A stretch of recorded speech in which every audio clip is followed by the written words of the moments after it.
ওর ID card পাওয়া গেছে, কিন্তু ওর গার্ডিয়ানের এখন পর্যন্ত খোঁজ পাওয়া যায়নি। ও ঢাকা জাতীয় বার্ন ইনস্টিটিউটে আছে।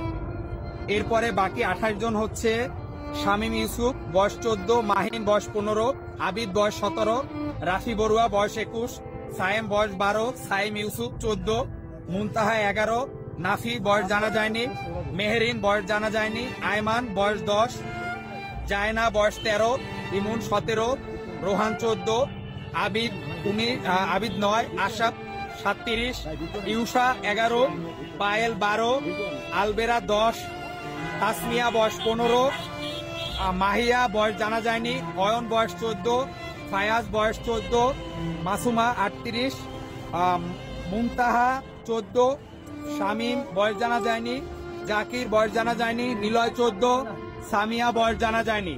এদের এখন পর্যন্ত গার্ডিয়ানের খোঁজ পাওয়া যায়নি। এরা সবাই ঢাকা জাতীয় বার্ন ইনস্টিটিউটে ভর্তি আছে। আপনাদের যদি পরিচিত কেউ হয়ে থাকে বা এদের মধ্যে যদি কেউ খোঁজ না পেয়ে থাকেন, ঢাকা বার্ন ইনস্টিটিউটে যোগাযোগ করেন। এরা এখন পর্যন্ত ওখানেই আছে।